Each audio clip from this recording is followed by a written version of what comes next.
kinks here on Democracy Now!, democracynow.org, the War and Peace Report. I'm Amy Goodman. The private military contractor KBR was awarded a $35 million contract for electrical work in Iraq by the Army Corps of Engineers last week.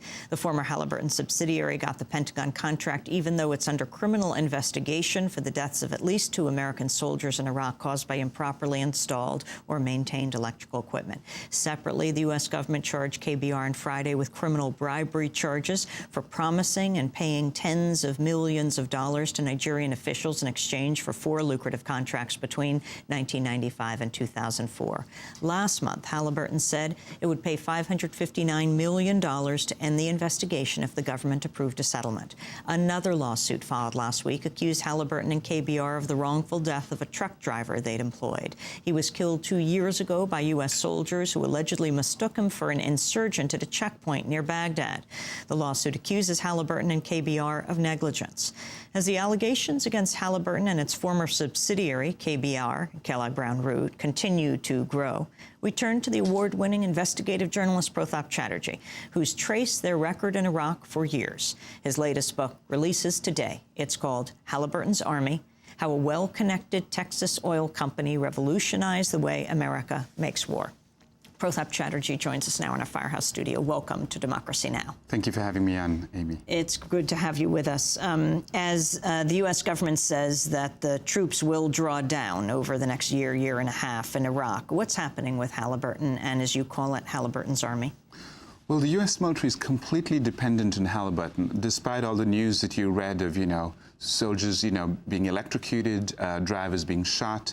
The company continues to get contracts, and it's because half the people in Iraq are contractors, and a large number of them are KBR employees. They're South Asian workers, they're Indians, Pakistanis, they're Southeast Asian, Filipinos. They are Halliburton's Army, and they make this military tick. They make this army, allow this army to march forward on its stomach, is because they feed that stomach. So you had Peter Singer on last week talking about the jobs that are dirty, dull, or dangerous, and and now they use robots to kill from the sky. Well, they still need to launch those robots, those drones, and they need to have people in place to feed them, and that's what the Indians. Let's go to P.W. Singer for a minute. We'll play a clip of our interview. He wrote the book Wired for War about the robotics revolution in this country. Now, the problem is what are the implications of that for our democracy? So, for example, if you are sending less and less Americans into harm's way, does it make you more cavalier about the use of force? And one of the people that was fascinatingly interviewed was a former Assistant Secretary of Defense for Ronald Reagan, who actually had this to say about these systems. He worried that they would create more marketization of war. As he put it, we might have more shock and awe talk to defray discussion of the true costs of war. My grandfather served in the Pacific Fleet in World War II. When he went to war, he went to a place where danger took place, and the family didn't know if he was ever coming back.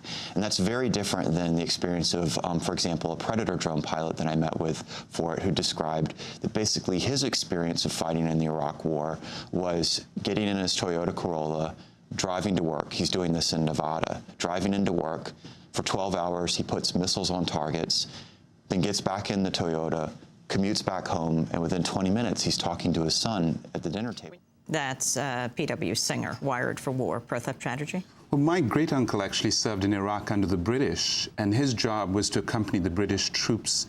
He was a doctor.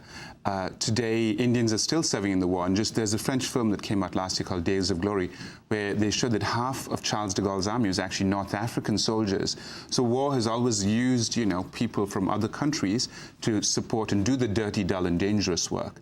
Today, some of that, the most dangerous work is done by robots, and the dirty and dull stuff that Peter Singer talks about is done by South Asians, Southeast Asians, and they comprise, Halliburton's Army. So companies like KBR, a former Kellogg Brown Root, former subsidiary of Halliburton, are now able to make money by providing. My book opens with Donald Rumsfeld saying, why should we, Americans, be doing these things like cleaning toilets? We can outsource that. We need our soldiers to be able to do, the important things in war. And really, this is only possible because with a volunteer army as opposed to a draft army, you can recruit people from other countries. I talked to drivers, they're Fijian truck drivers. I think you might even have an interview that I did with this Fijian truck driver who, ironically, Peter Singer's grandfather was a soldier in the South Pacific. Now you have truck drivers being flown from Fiji, and people being flown from Sri Lanka to come to fight in somebody else's war, the American war, and their job for $300 a month is to make sure that American troops can fight in Iraq. I want to go to that clip that you describe. You can set it up for us, the clip of the Fijian driver. The driver's name is Titoko Savuati, and he's from Fiji, from Totoyaloya, and he basically was lured to Iraq with promise of a $3,000 salary. Once he actually got there, he discovered he's going to be paid 50 KD a trip, which is about KD is a Kuwaiti dinar, so that's about $170. Let's go to the clip. They never give us any insurance. Most of our friends was shooting. Some was very badly accident, but the company never pay him anything, no single money.